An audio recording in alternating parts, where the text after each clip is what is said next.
Jaya Radha Madhava Kunja Bihari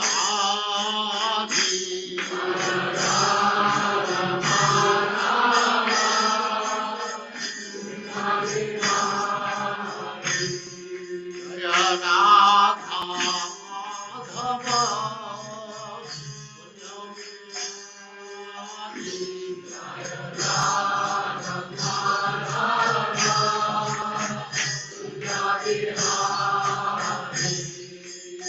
Gopijan Vallabha Girivaradhari Gopijan Vallabha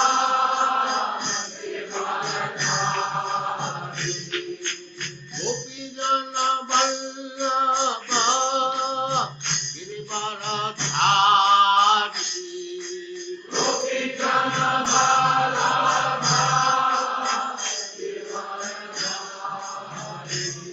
Jaya Radha Madhava Kunja Bihari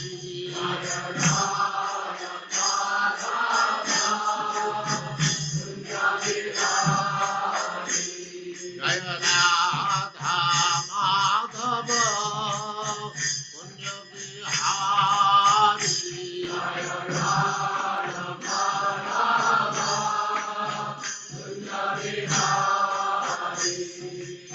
Gopijan Vallabha Girivaradhari Gopijan Vallabha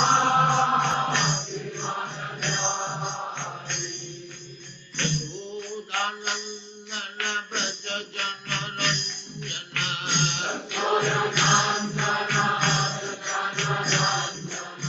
Yashodanandana Braja Jana Ranjana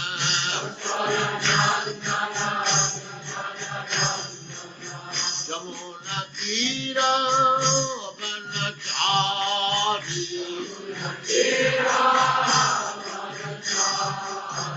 Jamuna Tira Vanachari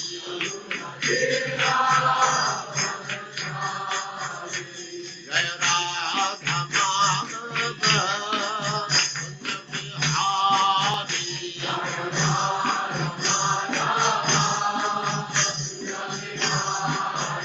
Jaya Radha Madhava Kunja Bihari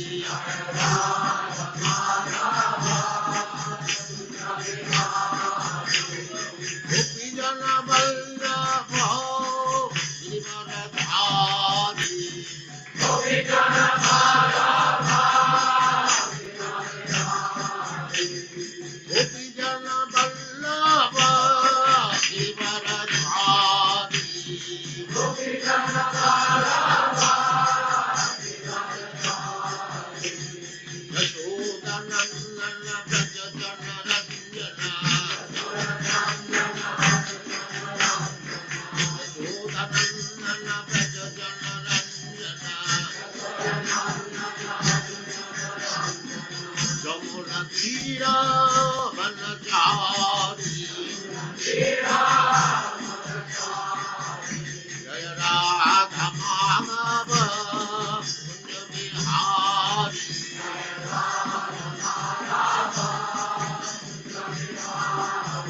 Jaya Radha Madhava Kunja Bihari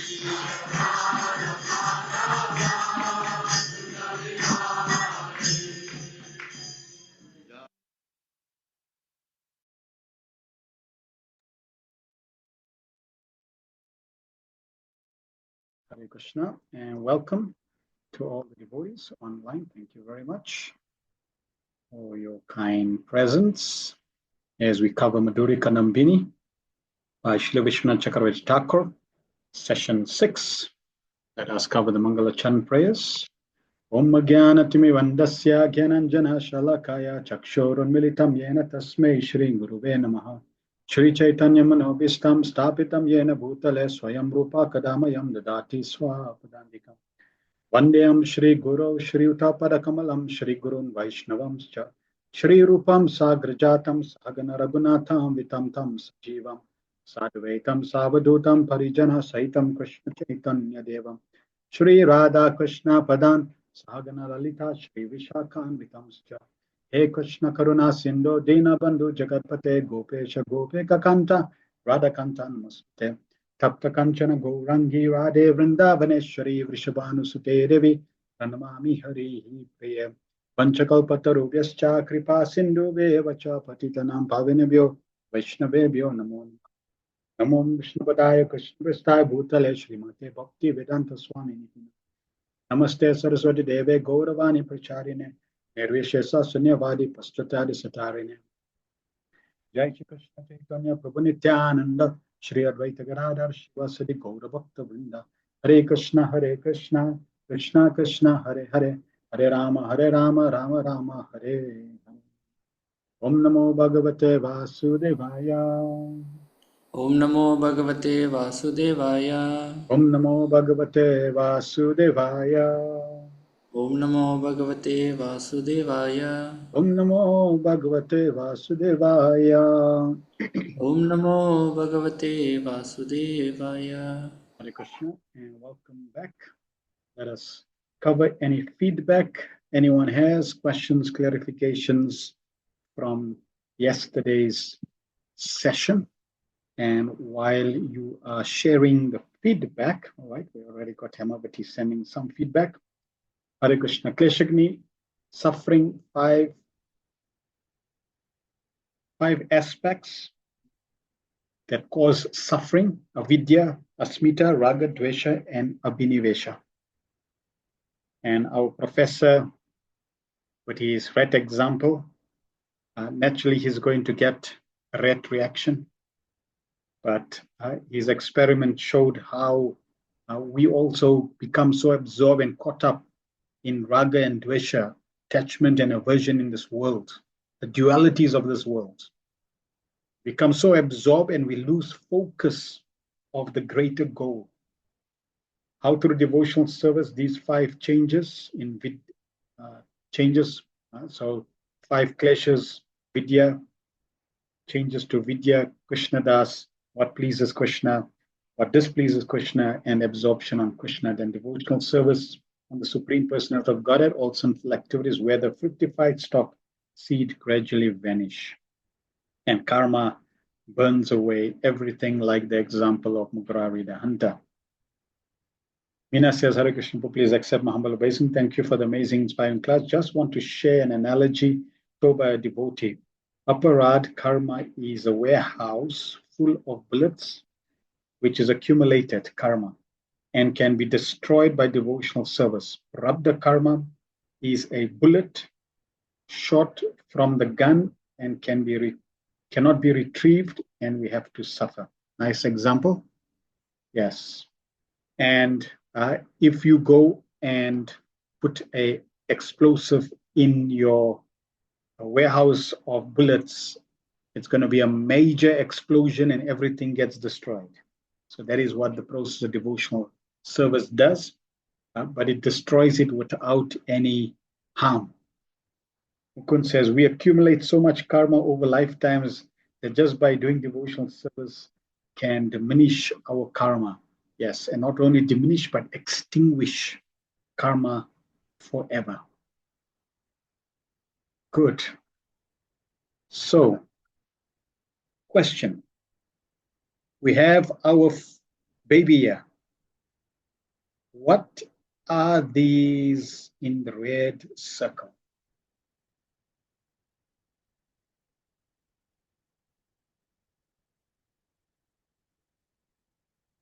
Toys. I know what he says. Any others? What is in the red circles? Material enjoyment. Amisha says. Animals like toys. One more. Attachments. Right. So What's in the red circles or even the oblique circles? Something to comfort the child.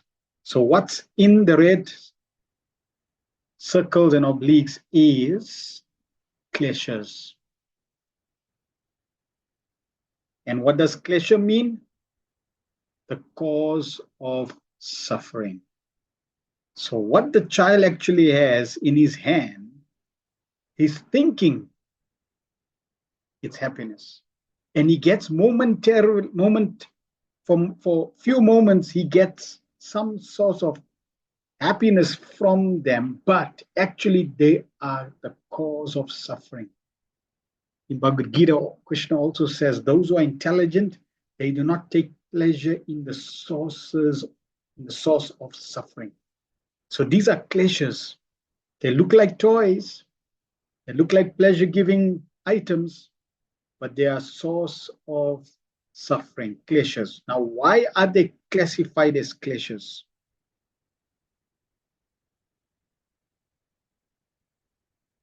Why would you classify them as kleshas for this child?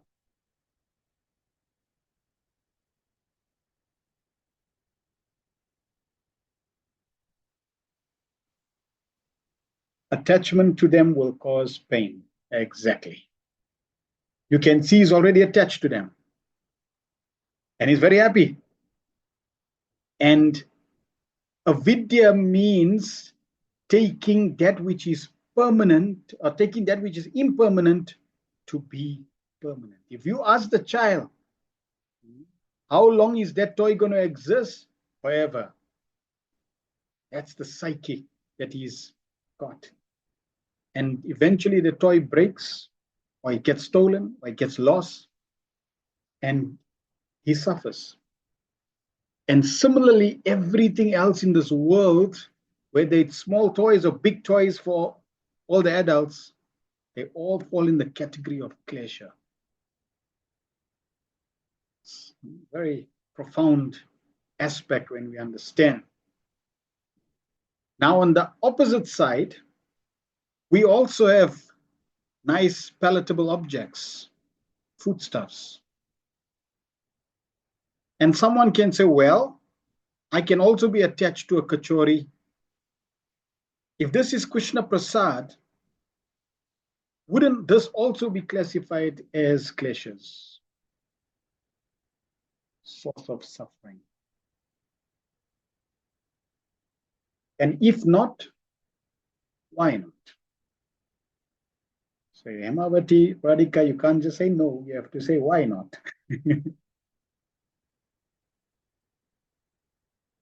Because the samosa is temporary. Once I eat the juice, the gulabs, and once I have it, the sweet rice, it's finished.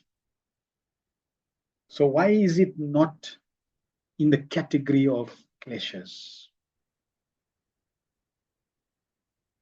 Krishna Kirtan says it's purifying, it's a means to a higher taste. The court says, Shama Gaurangi Devidas says, it does not cause pain in the material world, but leads us to liberation. Hemavati Radhika says, because it's offered to Krishna, his mercy in the form of prasad, spiritual, yes. So even though it's temporary, but for the material senses, it's temporary. But for the spiritual senses, it gives eternal credit, eternal nourishment, eternal devotional credits. So we're using something that's in the material world in relation to Krishna to allow us to escape the bounds of kleshas. And Prabhupada, let's listen to Prabhupada in regards to the tongue. Simply engage the tongue. Leave aside all other senses. The tongue is very strong. And tongue is our bitterest enemy. And tongue can be your most intimate friend. This tongue. Therefore, the Shastra says that Sevanmukhi, he do how? Just engage your tongue in the service of the Lord, and you will be very nice. Now what we do with the tongue? We talk of Krishna. We sing, chant of Krishna. We eat, taste. I eat Krishna Prasad. You'll understand Krishna. Any foolish person, any uneducated, or any position of life, you can use your tongue for Krishna's sake. Don't eat anything which is not eaten by Krishna. Your tongue becomes your most intimate friend. And don't talk anything except Krishna. If you follow these two principles, Krishna is within your grip. Thank you very much. Yeah, so if you follow these two principles, Krishna will be in your grip. You'll be able to see Krishna. Simply eat Krishna Prasad and simply speak about Krishna. So today we're going to cover Subhada, which is divine qualities or auspiciousness, and we're also going to cover faith and sadhu sangha.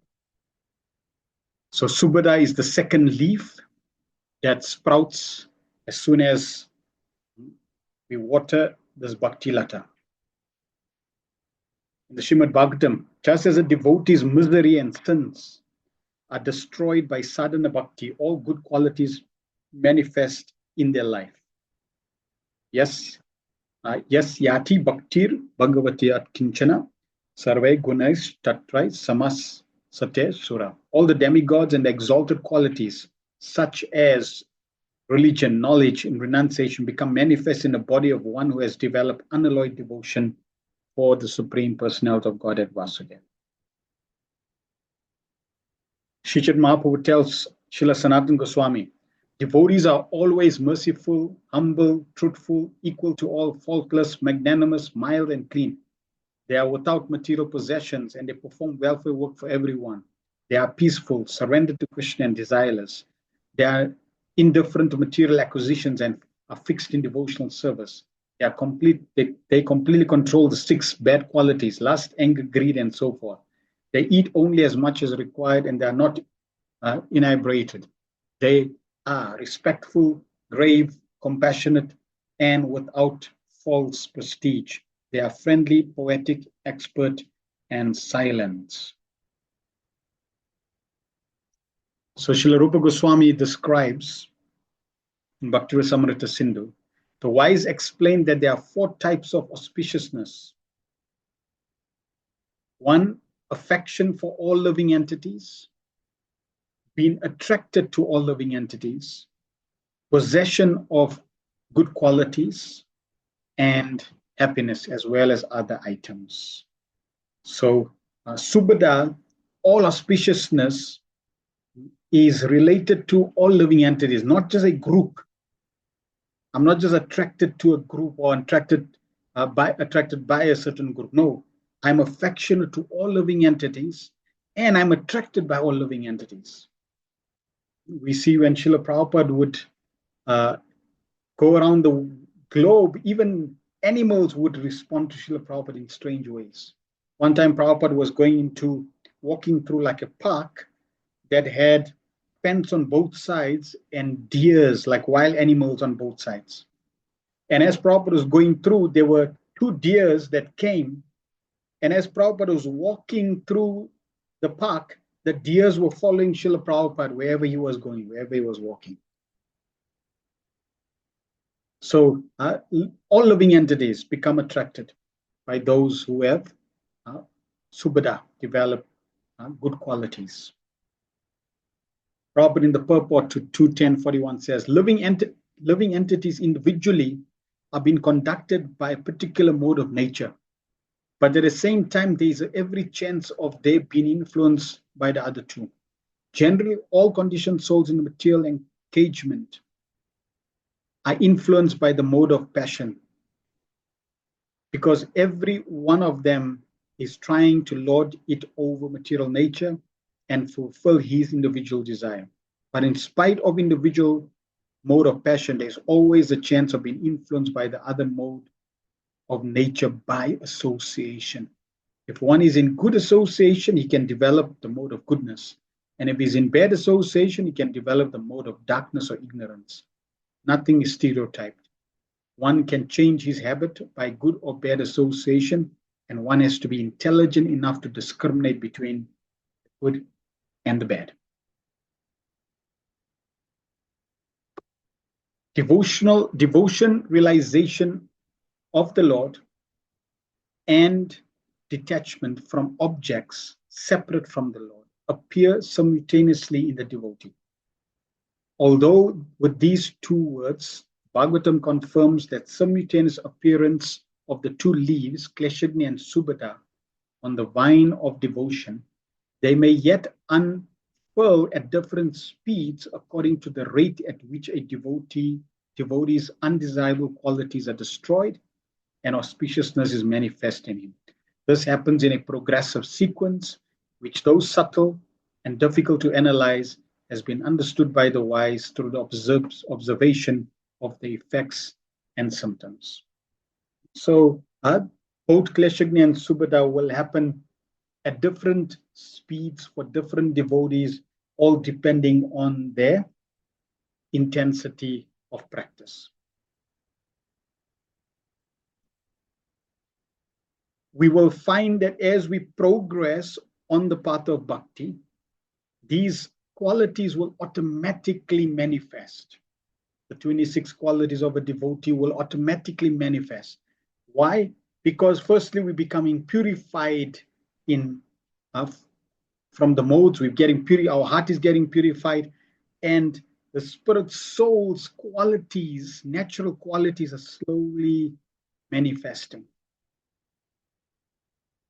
Because we're becoming attached to Krishna, that also allows our nature to become attracted to others. Because Krishna is all attractive. So in this way, gradually, as the devotee progresses, as this bhakti kripa grows, good qualities automatically manifest. We will find if we are inflicted with bad qualities like anger, hatred, jealousy, all these different qualities,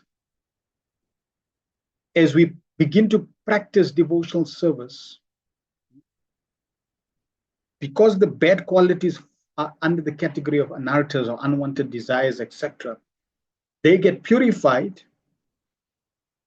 and our good qualities, that means we become less angry, and then we become kind, compassionate, they begin to surface.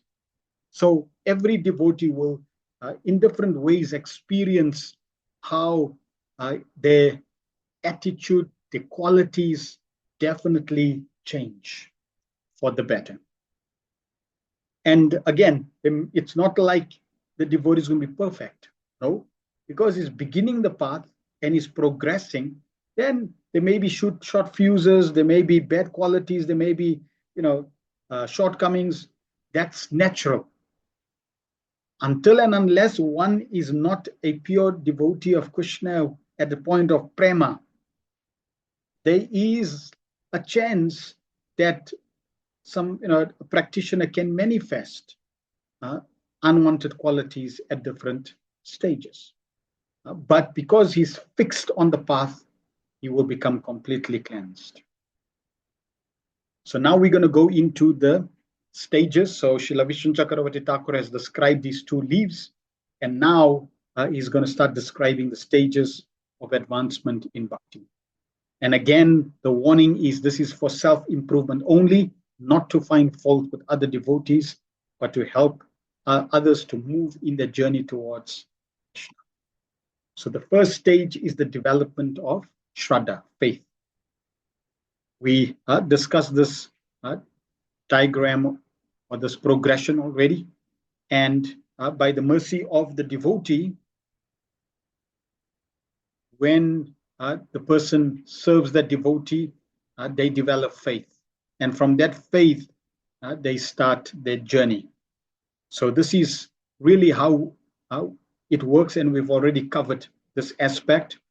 The devotee is compassionate towards any living entity by the devotee going out, extending himself by preaching, by distributing Krishna in different ways. The living entity engages in service. So engages that person in some favorable way to draw appreciation, some appreciation. Whether they get prasad and they're happy, they say thank you. Whether they get a book and they're very happy and they read the book. Or whether you smile at them and they're happy, they appreciate. This is how Agyata Sukriti, unknown devotional credits, are accrued and built over lifetimes. Somebody meets a devotee in this life and they may never meet another devotee again in this life ever, but because of the contact, their spiritual account is building, and next life it continues to increase.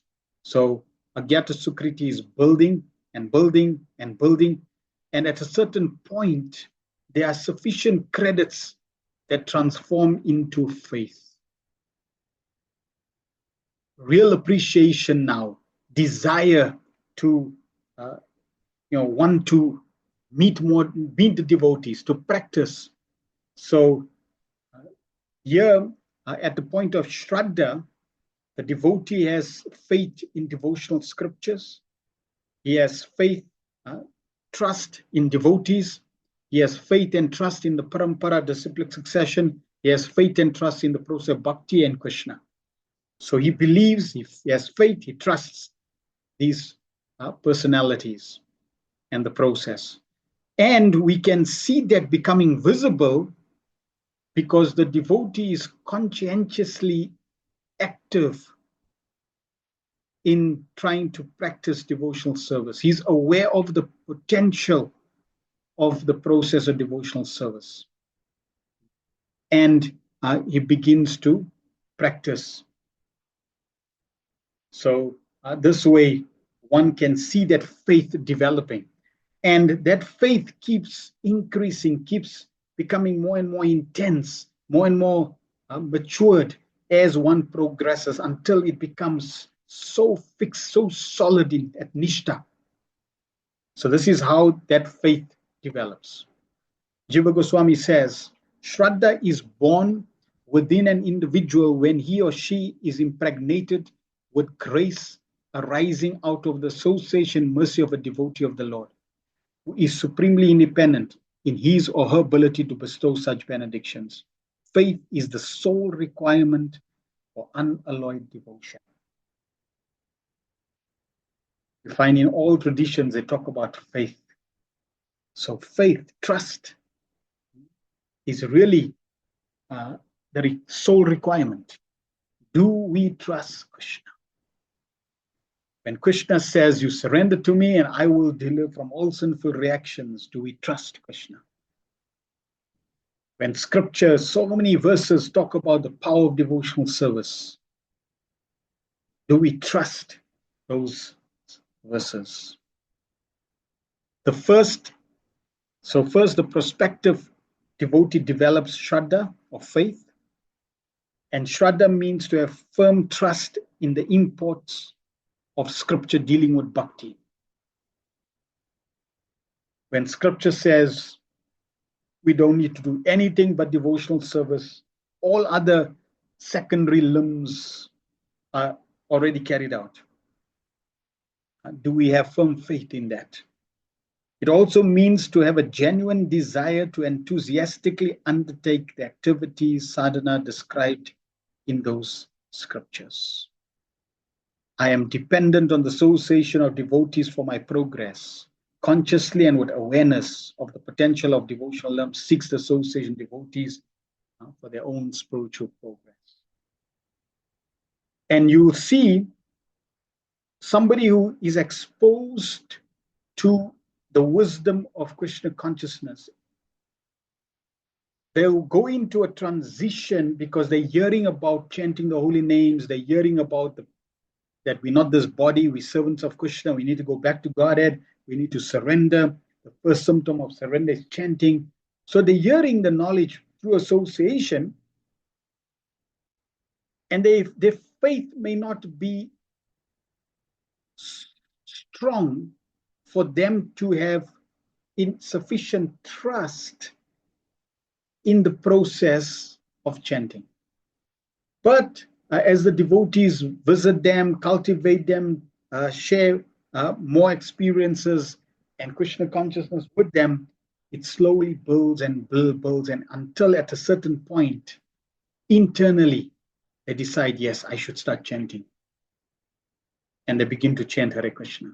So like that, it builds, that faith accrues, and then it becomes strong enough for them to now embrace the process. And like that, next step and the next step and the next step with greater faith. It's not like we're going to practice every thing because we have firm faith instantly. No, the faith builds and becomes stronger. And sometimes with bad association, it may even wane. So it may become strong or weak. As long as we're moving in the right direction, it's becoming stronger and stronger and stronger and stronger. Shraddha means to have firm belief in the purport of scripture related to bhakti. Shraddha, Lord Chaitanya Mahaprabhu says, Shraddhavan jana haya bhaktir adhikar. A faithful devotee is a truly eligible candidate for loving service of the Lord. So we see this faith is the foundation, and it needs to be very strong for us to progress. So it has to be a strong foundation for us to progress on the path of bhakti. Now, this faith is required in every process, not just bhakti. In Bhagavad Gita, Lord Krishna tells Arjuna, O son of Pritha, any action performed without faith, even sacrifice, charity, and austerity, is considered impious. Such acts are fruitful neither in this world nor the next. It's interesting.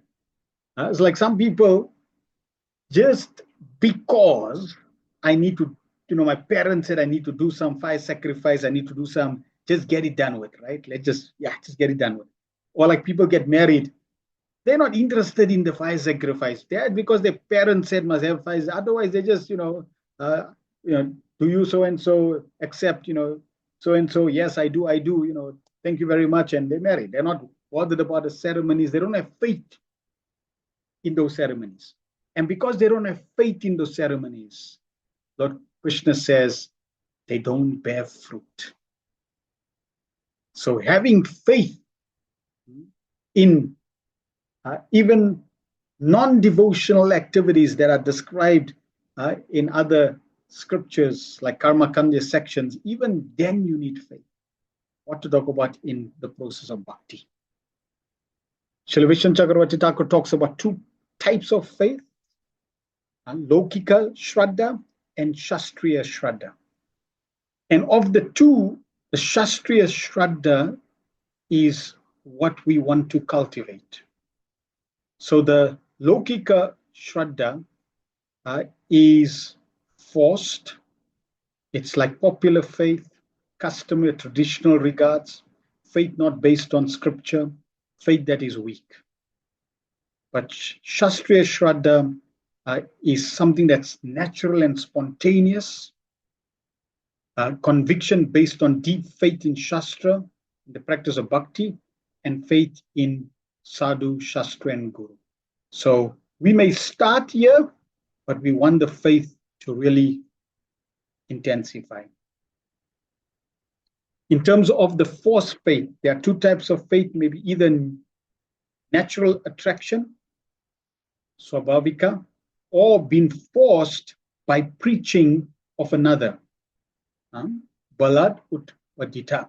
So this force doesn't mean that, like forceful preaching in a sense, but we're using the word force is used in terms of convincing. So someone is preaching to a soul in a convincing way. And through that conviction, through that understanding, through the presentation of Krishna consciousness in a nice way, that person is getting convinced. So that type of force is also then, as they get convinced, then they start to apply, and then they get that natural faith. Sri Chaitanya Mahaprabhu also instructed Srila Goswami what is faith. Shraddha sabde vishwasa kahesh surida nischaya Krishna bhakti kaila sarva karma kritahaya. Shraddha is confident, firm faith that by rendering transcendental loving service to Krishna, one automatically performs all subsidiary activities. Such faith is favorable to the discharge of devotional service.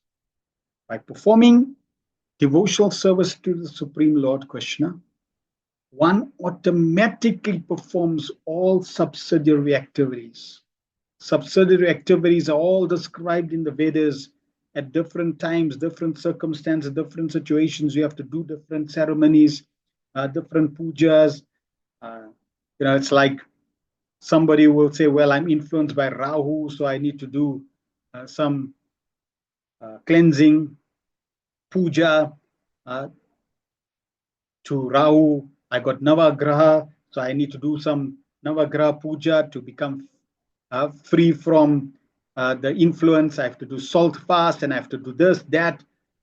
By practicing Krishna consciousness and rendering transcendental service to the Supreme Lord, all those subsidiary activities are automatically performed. We do not need to do anything. Now, this is scripture. And someone who has strong faith, he accepts and he moves and he progresses. Others may think, no, but I have to do it. If I don't do it, the demigods will punish me, or the influence will still be there, etc. So that means their faith is not firm. It's not strong enough. So they'll have to continue practicing devotional service until that faith becomes firm.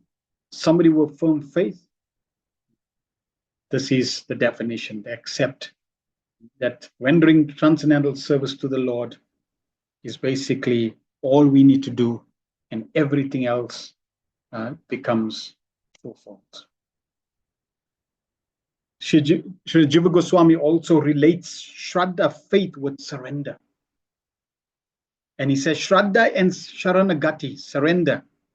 And we did a seminar on the 6 symptoms of surrender. It's also in the academy. You can find that.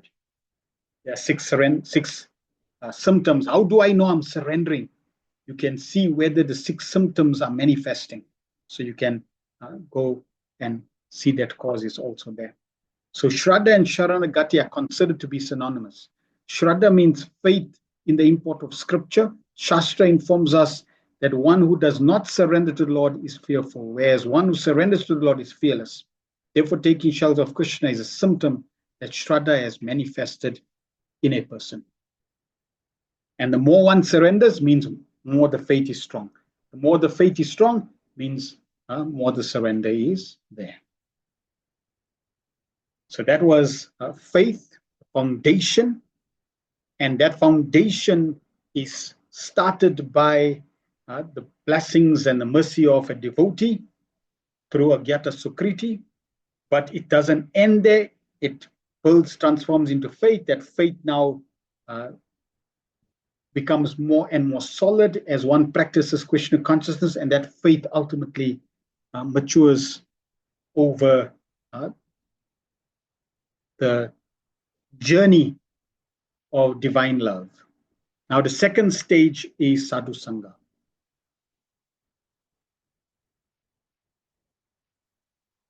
And we covered this aspect already. Even in the beginning stages, Sadhu Sangha is extremely important. Even prior to coming into the process of bhakti, Sadhu Sangha is important. As one is starting his journey, Sadhu Sangha is important. As one is progressing, Sadhu Sangha is important. And as one is perfecting one's life in pure devotional service, Sadhu Sangha is important. And even after one has got pure devotion to Krishna, Sadhu Sangha is important. This limb is very important for our devotion to grow and to be protected. The wrong association can lead us completely astray. So therefore, we should be very, very careful. Consciously and with awareness, seek the souls and devotees by their own spiritual progress, understanding the dependence on devotees for progress in spiritual life. This is a symptom of faith. So sadhu sangha can be classified into two aspects. One is the guru and the other is the sadhus. However it develops, faith leads to take shelter of the lotus feet of the guru, the spiritual master, and inquire from him about proper conduct, sadachara. By following his instructions, that person obtains the good fortune of relations with affectionate, like-minded devotees and the association of realized devotees, sadhu sangha. And Srila Vishwanath Chakravarti Thakur describes this aspect of like-minded association. It's very important to get like-minded association. We all have a certain chemistry, and you can't neglect that chemistry. We may not be able to get along or even, let's say, fully appreciate every devotee. Different devotees appeal to each of us in different ways. It's natural. But we respect every devotee. We may appreciate every devotee in terms of a practicing Krishna consciousness. But when it comes to associating closely, we need to associate with affectionate, like-minded devotees. So the first quality of that association of sadhu sangha is sajati ya saya. Sajati ya saya, which means like-minded. And that like-minded could be in the same service. It could be, the same spiritual master. It could be engaging together in the same devotional activity. It could be that they, perceive or see Krishna consciousness in the same light like you. So like that, like-minded. Then snigdha, affectionate. Sadhu sangha, devotee association. When we come together with like-minded, affectionate devotees, coming together doesn't mean physical proximity and then I watch some Bollywood movie because I'm doing it in association with another devotee. That is not sadhu sangha. That is sadhu satsanga. It has to be satsang.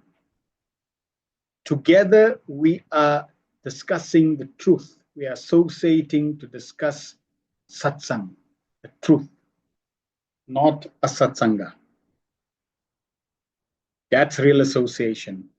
And sato vare, we want to associate with more advanced devotees.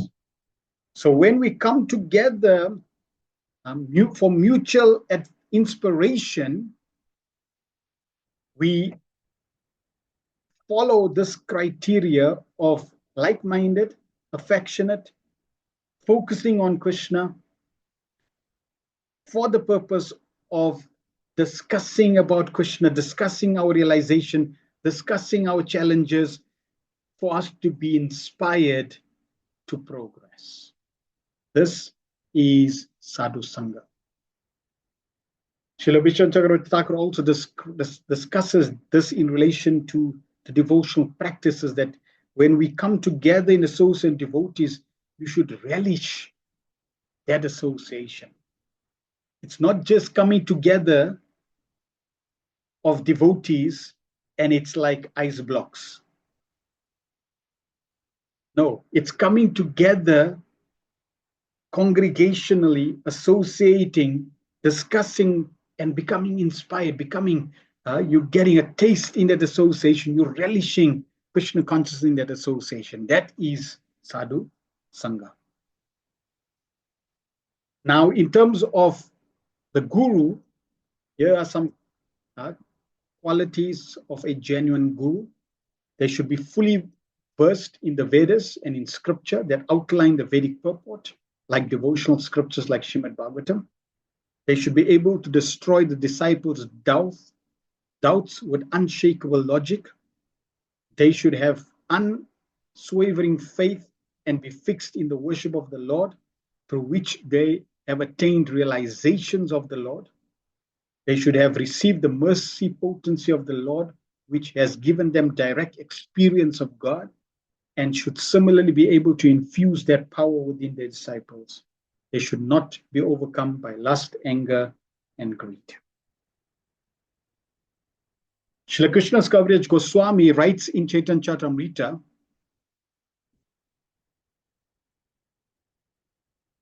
which is also described in Nectar of Devotion by Srila Rupa Goswami. The first five most important limbs of devotional service is that on the path of regulative devotional service, one must observe the following items. Gurupada Shraya is the first. One must accept a bona fide spiritual master. One must accept initiation from him. One must serve him. One must receive instruction from the spiritual master and make inquiries in order to learn devotional service. One must follow in the footsteps of the previous acharyas and follow the direction given by the spiritual master. In Krishna consciousness, under the preeminent Shiksha Guru of Srila Prabhupada, you will find that our system is a little different from the orthodox Vedic system. In the Vedic system, you would embrace these five limbs by going to an ashram of a spiritual master and basically follow these five. And he becomes your main instructing guide.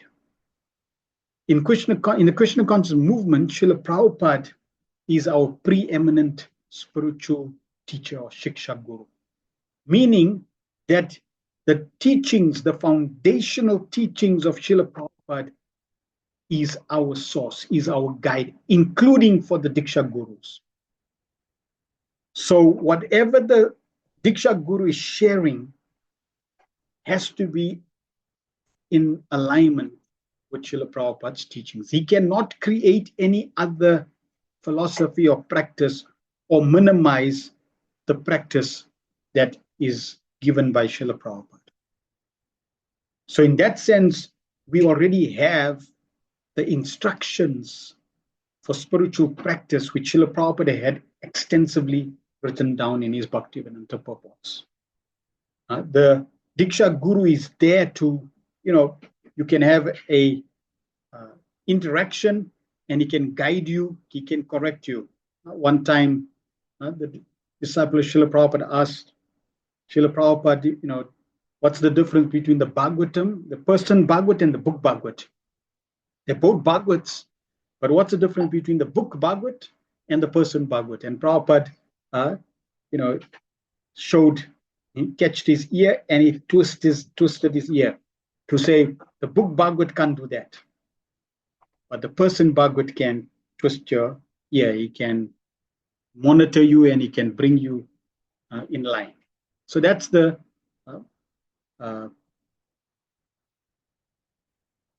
that is the benefit of having a person guiding.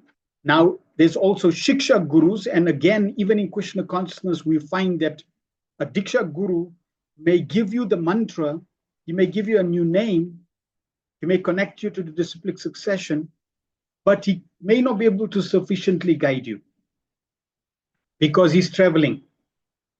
So therefore, the local Shiksha gurus that are there, they may be more important in guiding you day to day because they are actually there within the location.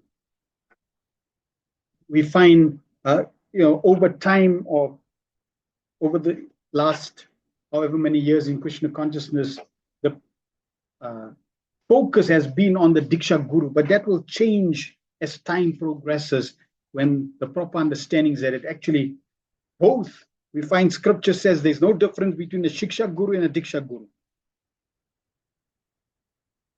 And in the way Prabhupada wanted us to spread Krishna consciousness, expand Krishna consciousness, the Shiksha Gurus actually play a very pivotal role in nurturing and helping the practitioners in their spiritual life. We are extremely fortunate that we have the blessings of Srila Prabhupada. So the association of a Mahabhagavad is the sign of great fortune in one's devotional life.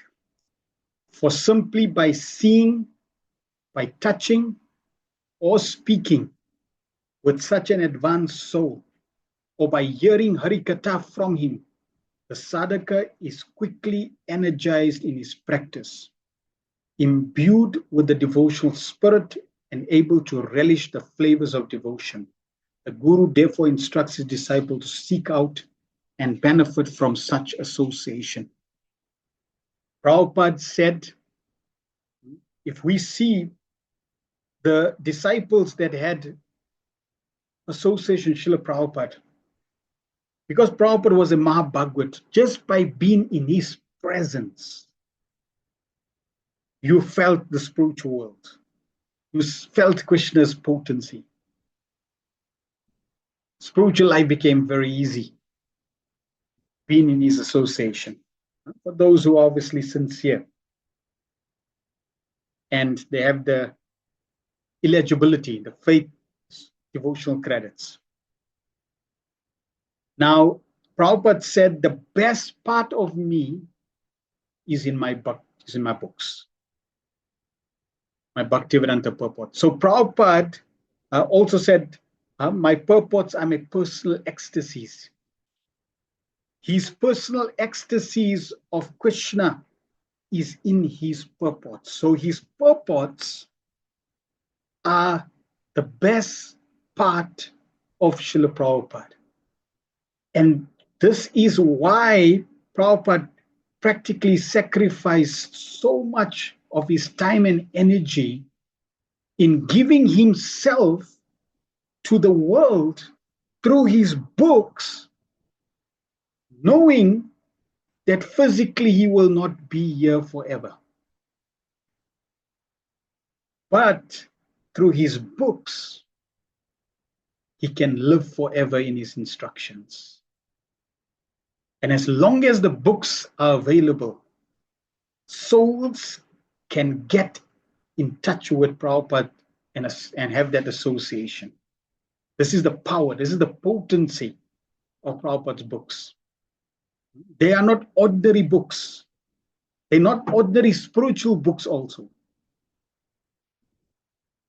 Prabhupada mentioned how Krishna told him, go to the material world, and Prabhupada said, no. And Krishna said, no, I want you to go and write those books. So it's part of Krishna's plan in rescuing souls.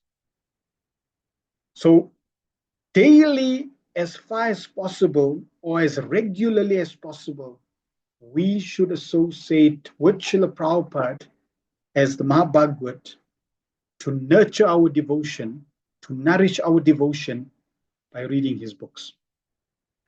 Prabhupada also, the way he has written his books is that by reading and associating with his books, we are always put on the right track. Prabhupada will share the danger of Maya, the difficulties of the material world and energy, etc. And he will also give the positive alternative of spiritual Krishna consciousness.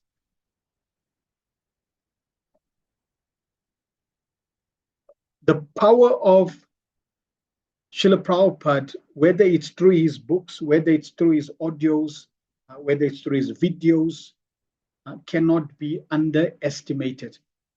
And we find throughout the world, there are examples of devotees that may get a book of Srila Prabhupada and there is absolutely no other devotee association in that vicinity. But just by reading Prabhupada's books, or even one small book, they are able to glean the practice from the book and start applying the process. They become attached to Srila Prabhupada. They may not know that the Hare Krishna movement even exists. So in this way, like that one example of the one devotee read Chant and Be Happy, and he created his own beads, being inspired by the Super Soul. So like that, this is the power of the process of Krishna consciousness. So with Prabhupada's mercy, his books, we then come together individually in our area with others, with those we are friends with, and we can then start sharing our realizations. So that's also a very good way to associate. Just like, for example, we're sharing now from Madhurya Kadambini. So you can now call your friend tomorrow that's maybe has not attended and share with them what you heard. Tomorrow I'll share a diagram of how if you just hear something, or if you see something, or if you hear and see something, or if you apply something, or if you basically hear and write something and you apply something, there's different levels or degrees of how this goes into our consciousness. So Prabhupada said, if you repeat something 3 times, you'll remember it. So like that, we can call a friend and, as Prabhupada said, chant Hare Krishna or speak about Krishna. So then you speak about what you heard. And it may not be, like comprehensive, but you just sharing, oh, I heard this. This inspired me. This was an important point. This was an interesting point. And that discussion nurtures your own devotion. Even though you're not quoting Sanskrit and you're not quoting, high philosophy, but it is very powerful to share. Sham Gorangi says, I am sharing on my status update as you speak, so all my contacts can read. Yes, somehow or other, we don't know who will get connected. Prabhupada told one disciple, Krishna has planted souls, devotees across the whole planet. We just need to go out there and Krishna will send them and connect them. So this aspect of association can never be underestimated. It is the most important limb for us to grow in our devotional service. As we mature, the guidance that we get through association also becomes more and more on that higher and higher level. And whatever guidance we require through association, at whichever level we are, if we're sincere, Krishna makes the arrangements. It just happens because the Lord, Prabhupada said, the Lord wants us to come back to God and come back to the spiritual more than we want to go. Krishna is eager. You take one step to him, he takes 10 towards you. So if one is sincere, then Krishna will make all arrangements for you to connect with the right devotees at the right time to take you to the next level. And in this way, we simply have to continue progressing one book at a time, one page at a time, one step at a time, sincerely, enthusiastically, and the process will do the rest. And that brings us to the end of this section, where we covered the aspect of Subhada, all auspiciousness, all wonderful qualities will manifest in personality of the devotee as he progresses. We discuss faith as the most fundamental and foundation for us to progress, and faith means firm trust, conviction in Bhakti Shastras, in the devotees, in the process, in the parampara, in Krishna. I trust Krishna. I trust the holy name. And when the trust is there, that surrender is also there. The classic example is Draupadi. Initially, she didn't trust Krishna. She thought she can protect herself. Then she gave up one hand, and Dushashan was still trying to disrobe. So she had a little trust, but still not firm, full faith, full trust. Only when she raised both hands, Krishna, I surrender to you. That trust was there. Firm, full trust in Krishna. My Lord, you do as you please now. That's the trust Krishna is expecting and waiting for us. When we are able to surrender like that to Krishna's desire, Krishna's will, and have that firm trust that whatever you do now, my Lord, is up to you. And Krishna, he protected Draupadi. So that trust, that faith is important. And then when we have that firm trust in the process, sadhu sangha, we start looking for association. We start to become greedy for that association. And that association will basically take us throughout our journey. According to in sadhana bhakti, we will get association. When that sadhana bhakti now is matured into raga nuga sadhana bhakti, we will get the due association at that time. And when we then go back to the spiritual world, we will get the association that is required even there to engage in devotional service. Thank you very much. Srila Prabhupada ki jai, Nitai Gopramanande, Hari Hari Bol. Any questions, comments anyone has?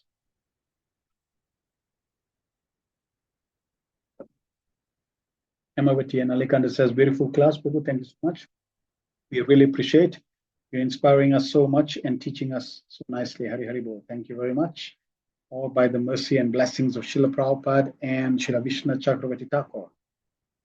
Nirvana says, I believe that faith cannot be taught and is personal and can only be achieved through our own realizations and not on someone else's. Therefore, reading and studying Srila Prabhupada's books is very important. So, faith cannot be taught, but faith can be experienced or transferred. So trust, so consider a child trusts its mother because of that relationship, that strong bond. Similarly, when we meet a devotee, he's got faith, and that faith touches us. So yes, it can't be intellectually taught, but it definitely can be taught by those who have strong faith. Now, we can educate or we can share Krishna consciousness in such a way that somebody just by thinking starts to develop faith. So for example, someone may ask the question, how do I know that Krishna consciousness is genuine, it's real? It's like it's not just all fairy tale.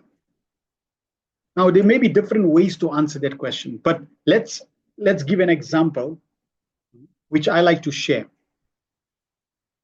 The personalities that we have in our disciplic succession, like Srila Prabhupada, is no ordinary person. No, they're not ordinary personalities. So let's just look at Srila Prabhupada, Srila Bhaktisiddhanta Maharaj as an example. Two examples.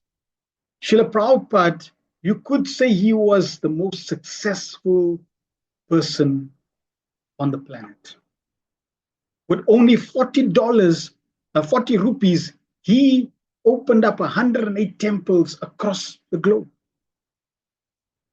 And now there's over 600 temples across the globe. All servants ready to serve Srila Prabhupada, give their life to Srila Prabhupada. You have to be empowered to be able to do that. So otherwise it's not possible, which means that whatever he's saying has some truth to it. Consider Srila Bhaktisiddhanta Saraswati Maharaj. There's so many things about Srila Bhaktisiddhanta Maharaj, but one thing was interesting, which I always share, is when Srila Bhaktisiddhanta Maharaj left this world, he had 64 temples in India, 64 months. And the time he left this world, he departed this world, all the clocks in the 64 months stopped working at the exact time he left this world. Now, that's like a miracle. It's like that doesn't happen. That's an extraordinary event, which tells me that he's no ordinary personality. So like that, if we start sharing, deities speaking, deities interacting and walking, persons who are coming from such bad backgrounds and bad habits transform overnight and become saints. When we hear about these things, I'm hearing them. I don't have direct experience, but just hearing about them starts to get me to think, I may have to investigate. I may have to look into this a little more. This sounds interesting. This seems interesting. That appreciation turns into faith. So in that sense, yes, faith can be shared through knowledge, through experience of other devotees, through their qualities, through their nature. But definitely, that faith that is there in Srila Prabhupada's books, the association, the faith, the purity, Krishna's knowledge, that you can't beat that. All right. Shama Gaurang Devidas says, Prabhuji, what if Shiksha Guru gives different advice from Diksha Guru? So in the spiritual master and disciple course that we do, we'll cover this aspect. Generally, whatever the Shiksha Guru says, so when one takes a Diksha Guru, that becomes foundational, and then we get permission from Diksha Guru to take advice from and guidance and support from a Shiksha Guru. Then he'll give his blessings. Once he gives his blessings, whatever the Shiksha Guru tells us, we can always vet it with the Diksha Guru, and that way we can confirm. And generally, it's rare. There may be like details that differ or services that differ, but in terms of the philosophy, generally there wouldn't be any discrepancies there. Chaitanya Bhagavad says, Hare Krishna Prabhu, please accept my humble obeisance, Srila Prabhupada. All glories to you and your beloved Srila Prabhupada. Thanks for the blessings. Personally asking for special mercy for me to be able to please your good self, Guru Srila Prabhupada, with Harinam Sankirtan mission. Yes, you have all our blessings to continue with Harinam.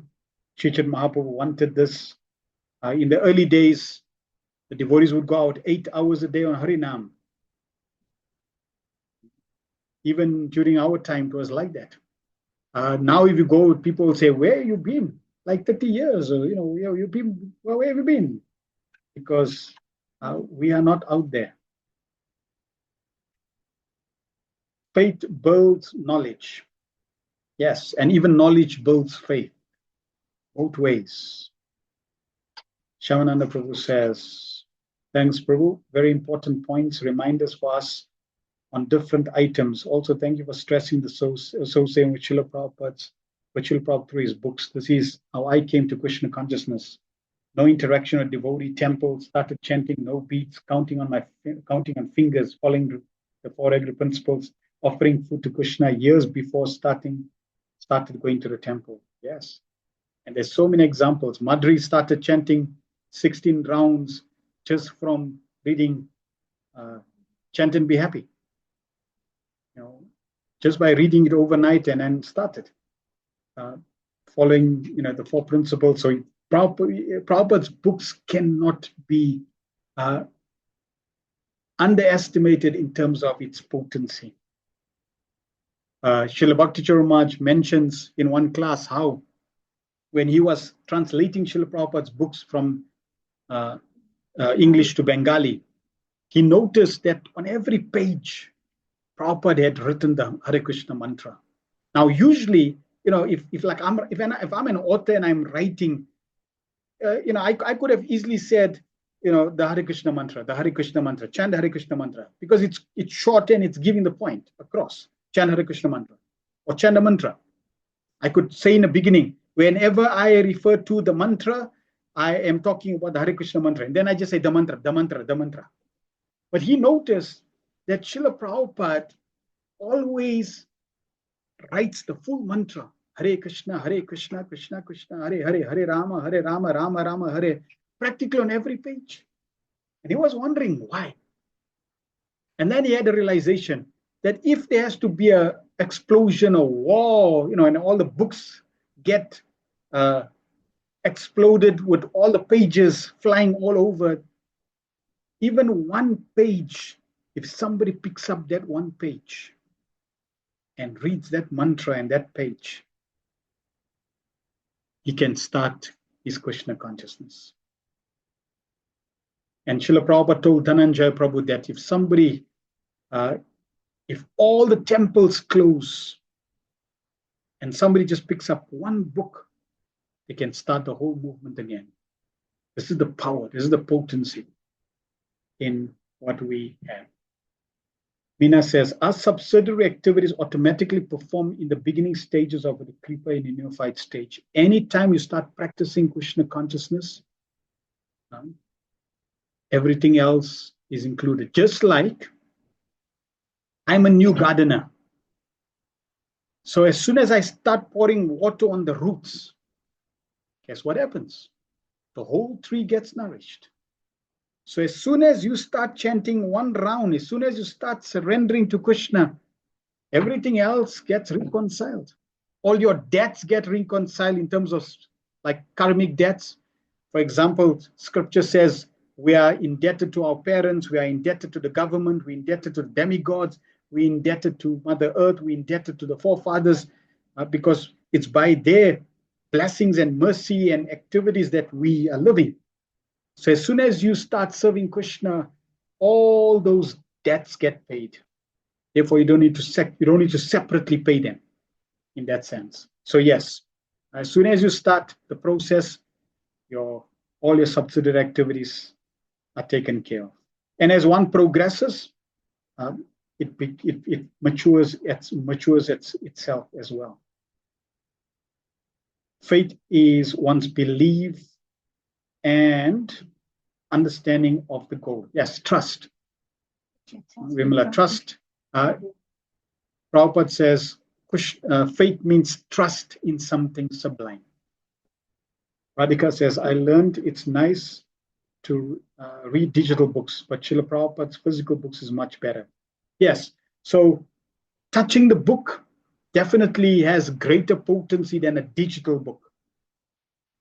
It's not that a digital book does not have the same impact, because the potency is there, the philosophy is there, the practice is there. And because this is all spiritual, It's coming from the spiritual world. The spiritual barrier, the material barriers do not play a role in completely eliminating the spiritual potency. But physically touching the book, reading the book definitely has greater potency. There are certain like energies, for example, I also mentioned, right? If we're online, the knowledge can get transmitted. You can see me, so there's visuals. And if there's a kirtan, you can hear the holy name, you can hear the instruments, but you may not be able to pick up the energy that devotees are experiencing in that kirtan. So the inspiration, like for example, we may be inspired in this group, but I can guarantee you, if you all had to come, let's say to one venue, like personally in, let's say in the temple or in a venue, and we're all sitting together and I'm speaking to you and you seeing me, the energy that's created in that sangha, in that association, you cannot get that on the internet. It's not transmittable right now. There may be future technology, but right now, the energy is not transmittable. The knowledge can inspire us, and when I get inspired, the super soul get inspired, you get inspired. But definitely, physical association is very, very powerful. Nirvana says, whenever we come across the Mahamantra in the book we are reading, it gives us a chance to chant it. Yes, that is also another reason Srila Prabhupada had written the full mantra. Srila Prabhupada would say, Srila Bhaktisiddhanta Maharaj would publish news articles that the disciples would write, and how he would vet the articles. He would count how many times Krishna is mentioned and publish those books, publish those articles. So in that way, how many times we chanting Hare Krishna to increase the chanting, because that is blessing. Hemanti, realize we can surrender at any time. After stops and starts, and it's still okay. So yes, there is no, it's not like Krishna is going to hold any progress or stopping the progress. Stop the progress, you stop against you. Oh, you started surrendering and now you stop, you rascal. No, Krishna is not like that. In fact, Krishna will be even more kind to try to inspire you to start your surrender again and continue. And in the beginning, it's like that. In the beginning, it's not like we're going to just surrender and we're going to be like, a rocket just moving speedily. No. It may be on and off, on and off, on and off. And then it's more on and less off. Then it's more on and less off. And eventually it's on with little off. And then only on and no off. It's a journey.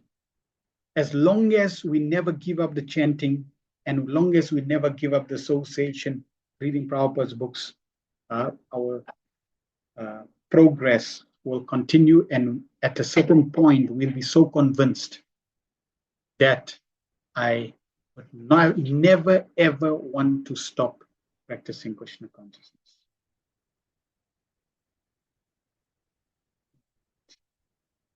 Shama Gorangi says, one's faith may change depending on one's experiences, mainly for non-devotees. How to keep one's faith in check? Is it by constant sadhu sangha? Yes. So that association, again, with Prabhupada's books, you are associating. With his audios, you are associating. That keeps you in check. Because sometimes you may, go to an environment, and that environment may weaken your faith. It may distract you, even unknowingly. So that is why it's very, very important to have the right association and regularly, so that we always kept in check, and our association is nurturing our kripa. Consider, so in terms of this bhakti kripa, the watering is the hearing and chanting, and the fencing is the association of devotees. So as soon as the creeper sprouts, we need to put a fence. And that fence stays for the rest of the journey of that creeper becoming into a fructifying. That fence has to be there. So always keep good, inspirational, strong association. And in that way, whatever else, sometimes things happen in life, we can always fall back on that good association and get back on track. Having pitfalls and stumbling blocks and sometimes deviating or getting distracted, this is part of the journey. We just come back onto the track and continue. Tomorrow there won't be a session. We're going to cover Science of Self-Realization. Our next session is on Thursday, and on Thursday we're going to cover Bhajana Kriya. And Srila Vishnu Chakravarti Thakur is going to break it down. Unsteady devotional service and steady devotional service. So he also knows that even in the beginning it's going to be unsteady, right? But then it becomes steady. Thank you very much for everyone's question. Shama Goran said, what a wonderful class. Thank you so much, Prabhuji. May you be blessed by Guru and Guranga to always impart this beautiful nectar to all. Thank you very much for all your kind wishes, blessings, and realizations. We will meet again for the Science of Self-Realization students tomorrow and for the rest of other devotees on Thursday. Srila Prabhupada ki jai, Nitai Go Pramanande Hari Hari Bo.